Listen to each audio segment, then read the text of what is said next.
اهلا بكم فيديو جديد. معاكم عمرو عماد، والنهارده هنشرح السماعه البي 30 اي. هنقول كل المزايا والعيوب وتجيبها ولا لا.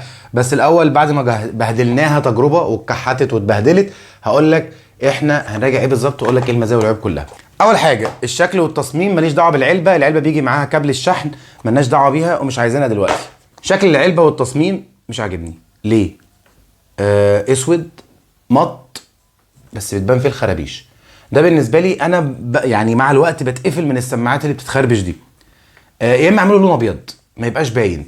يعني دايما ده الكونسيرن الوحيد على اغلبيه السماعات. بتيجي مدخل تايب سي، وطالما اتكلمنا على مدخل التايب سي فهي بتقعد معاك 45 ساعه باستخدام الكيس. يعني انا هستخدم السماعه، جميل، و بص الصوت تيريريت اول ما بتحطها في ودنك. هستخدم السماعه وهتقعد معايا 45 ساعه باستخدام الكيس. اما السماعات لوحدها بتقعد 10 ساعات من غير الكيس. كده اتكلمنا عن البطاريه ومدخل التايب سي بتاعها والاستخدام بتاعها. نرجع تاني للشكل والتصميم. هم عاملين هنا حاجه لطيفه جدا. بص عامل ايه؟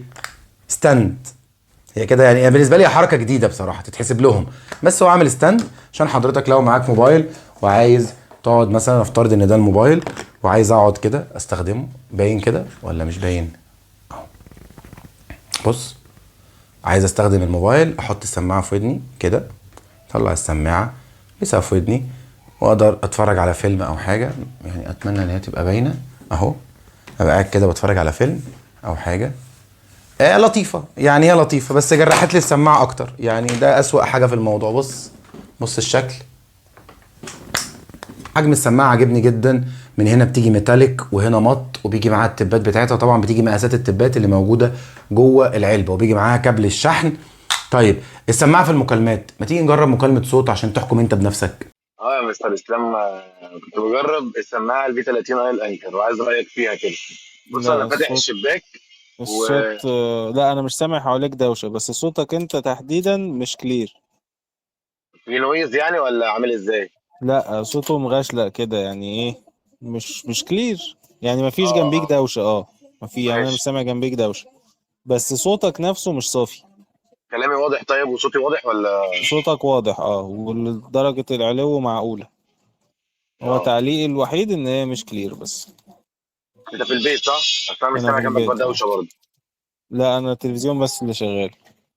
طيب زي الفل. ماشي يا برنس. تديها كام من 10 يا فندم؟ 7 6. تسلم ايدك يابا. شكرا حبيبي يا يا استاذ. فنان، نعم فاصل عمرو. مع السلامه. بعد ما جربنا تجربه الصوت تقدر انت بنفسك تحكم اذا كانت السماعه دي مناسبه ليك في جوده السعر بتاعها، في جوده الصوت بتاعها، في البطاريه اللي بتقعد 40 ساعه، ان هي فيها اي ان سي اوتو. يعني الاي ان سي بيحس بعزل الضوضاء، فبيحس ان حواليك ضوضاء فبيعزلها اوتوماتيك. بتيجي باربع مايكات، فده بيديها ايه يعني بيديها برفورمانس كويسه. انا ما بحبش احكم على حاجه من غير ما اجربها. حجمها وشكلها في الودن، بص لطيف جدا. حجمها صغير، وزنها خفيف، الثبات بتاعها هايل. ثباتها في العلبه وحش جدا. بص، تصدق مش وحش. بص هو انا كنت حاسه بيتهز ده. يعني الهزه دي كنت حاسس ان هي ممكن تقع، لكن طلعت بتقع. بص مش عارف. يعني انا بالنسبه لي الموضوع ده مخيف. انا بحب السماعات اللي بتبقى ماسكه. يعني انا كتير بحط السماعه بتاعتي في الشنطه تتزحلق مني في حاجه، فبحب ان هي تبقى ايه، مش اي هبده توقعها بره العلبه يعني. تمام. فبالنسبه لي ده الكونسيرنز اللي عليها. لكن بالنسبه لسعرها وبالنسبه للمايكات فهي لحد ما مقبوله.